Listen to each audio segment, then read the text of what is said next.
Presiden Prabowo Subianto melanjutkan pengecekan penanganan karhutla ke Sumatera, dimulai dari Provinsi Riau. Langkah ini merupakan kelanjutan setelah sebelumnya Prabowo mengecek penanganan karhutla di Kalimantan Barat dan Kalimantan Tengah. Pemerintah memperkuat operasi melalui pemadaman darat, pengerahan personel waterbombing, patroli, hingga operasi modifikasi cuaca. Di Sumatera, titik api terbanyak tercatat di Sumatera Selatan, Riau, dan Jambi.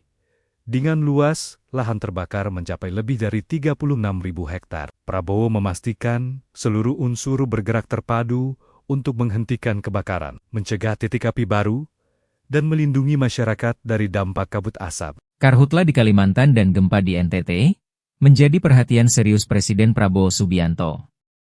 Dalam rapat terbatas di Hambalang, Prabowo mengevaluasi penanganan bencana sekaligus memastikan bantuan pemerintah segera menjangkau wilayah terdampak. Untuk memadamkan karhutla, pemerintah menambah 17 pesawat waterbombing, 1.500 personel, serta 200 pompa dan pipa untuk menangani kebakaran di lahan gambut. Tak hanya Kalimantan, pemulihan pasca gempa di NTT juga dipercepat. Prabowo meminta dukungan terus disalurkan, terutama melalui jalur udara, dan mengapresiasi gerak cepat TNI Polri di lapangan. Langkah ini dilakukan agar penanganan bencana dan pemulihan masyarakat dapat berjalan cepat, tepat, dan menyeluruh. Pasca gempa dahsyat M7 di Nusa Tenggara Timur, layanan kesehatan bagi warga terdampak terus diperkuat. TNI Angkatan Laut mengerahkan KRI Dr. Soeharto 990, kapal rumah sakit sepanjang 122 meter yang tiba di Pelabuhan Reo, Manggarai. Kapal ini dilengkapi IGD, ruang intensif, ruang operasi, laboratorium, apotek, hingga 40 tempat tidur untuk perawatan pasien.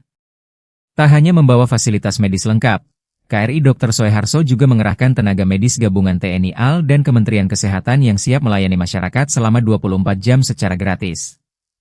Hingga 22 Agustus, kapal ini telah menangani 21 pasien, termasuk operasi patah tulang, penanganan luka, rawat jalan, dan 3 pasien yang menjalani rawat inap. Kehadiran rumah sakit terapung ini diharapkan mempercepat akses layanan kesehatan bagi masyarakat di wilayah terdampak gempa. Gubernur DKI Jakarta Pramono Anung menyebut tawuran di kawasan Manggarai dipicu persoalan sepele antar kelompok anak muda. Pramono menilai penanganan tidak cukup hanya dengan penindakan, tetapi juga perlu menyediakan ruang olahraga dan kegiatan positif bagi generasi muda. Pemirsa, Indonesia dan Jerman terus memperkuat hubungan ekonomi melalui pengembangan kerjasama di sejumlah sektor strategis. Menko Perekonomian menjelaskan upaya memperkuat investasi dari Jerman didorong mulai dari investasi energi terbarukan, semikonduktor, hingga pendidikan vokasi.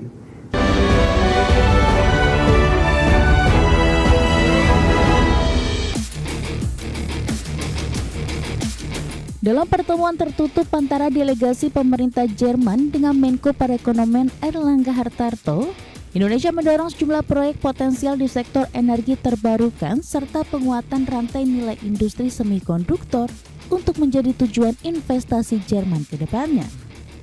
Selain itu, kerjasama pendidikan vokasi turut menjadi perhatian dikarenakan Jerman dinilai memiliki keunggulan dalam pengembangan pendidikan berbasis keterampilan. Seperti diketahui, Jerman merupakan salah satu mitra penting Indonesia dan telah banyak berkontribusi dalam pertumbuhan ekonomi dengan lebih dari 250 perusahaan asal Jerman telah menjalankan bisnis serta beroperasi di Indonesia dengan total investasi kumulatif sepanjang 2021 hingga 2026 mencapai 1,23 miliar dolar Amerika. Hampir 4 billion US dollar, dan tadi disampaikan kepada Menteri Commerce bahwa kita akan ada rapat untuk terus bagaimana kita bisa meningkatkan proyek-proyek green energy ini untuk bisa mendapatkan akses pembiayaan termasuk juga dari KfW. Dan kalau kita ketahui bahwa Jerman mempunyai keunggulan di bidang riset terapan, precision manufacturing, standar industri, dan inilah yang kita ingin kerjasamakan dalam pertemuan-pertemuan berikutnya. Sementara itu, Menteri Federal untuk Kerjasama Ekonomi dan Pembangunan Jerman, Rim Alabali Radovan, menegaskan komitmen negaranya untuk memperkuat kerjasama ekonomi dan pembangunan dengan Indonesia. Menurutnya, pelaku usaha Jerman memiliki peluang besar untuk berkontribusi dalam pembangunan berkelanjutan di Indonesia. A long-standing trustful cooperation, especially in the development cooperation, and I'm looking to strengthen our cooperation in the economic sector and also development. So we talked about how we can strengthen German businesses being part of sustainable development in Indonesia, especially in the field of renewable energy. Selain investasi, kedua pihak juga membahas perkembangan Indonesia-European Union Comprehensive Economy Partnership Agreement yang diharapkan dapat ditandatangani pada tahun ini. Airlangga menambahkan keunggulan Jerman dalam riset terapan precision manufacturing dan standar industri menjadi bidang yang akan terus dikembangkan dalam kerjasama kedua negara. Dari Jakarta, Raharjo Patmo, IDX Channel. Selanjutnya, pemirsa, Menteri Energi dan Sumber Daya Mineral Bahlil Lahadalia mendorong semua pemangku kepentingan untuk mempercepat pembangunan pembangkit panas bumi atau PLTP, di mana potensi energi berbasis panas bumi atau geotermal di Indonesia cukup besar. Menurut Bahlil, Indonesia memiliki potensi panas bumi sekitar 23,2 gigawatt, namun baru 11,6% yang telah menjadi kapasitas terpasang. Pemerintah kini mendorong percepatan pengembangan melalui pembenahan regulasi, insentif, dan penegasan kepada pengembang agar konsesi yang sudah diperoleh tidak berhenti tanpa realisasi proyek. Pemerintah sendiri menempatkan pengembangan panas bumi sebagai bagian dari upaya memperkuat kedaulatan energi sebagai terobosan energi alternatif. Pemanfaatan panas bumi juga untuk mengurangi ketergantungan terhadap energi impor. Sementara itu, berdasarkan data Kementerian SDM, total potensi panas bumi nasional mencapai 23.202,77 megawatt. Sedangkan kapasitas terpasang 2.776,39 megawatt. Sekitar 88,4% potensi tersebut masih belum tergarap. Bahwa Indonesia adalah negara nomor 1 di dunia yang mempunyai resource terhadap geotermal. Kita nomor 1, tetapi dalam implementasinya kita itu nomor 2, Amerika masih nomor 1.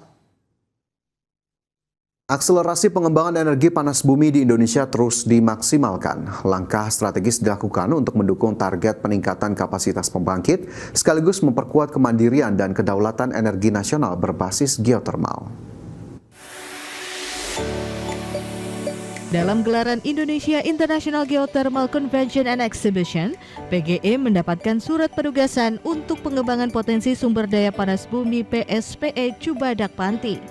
Penugasan ini menjadi salah satu langkah untuk mempercepat pengembangan potensi geotermal Indonesia yang mencapai sekitar 24 gigawatt.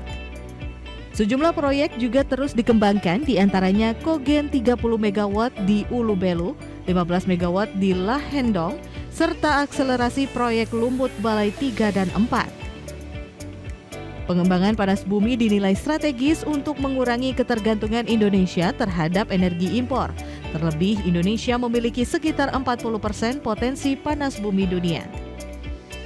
Bagi PGE, jadi ini bukan hanya sekedar historical milestone, tapi ini juga merupakan momen penting bagi kita bagaimana memperlihatkan Indonesia sebagai leader pengembangan panas bumi di dunia.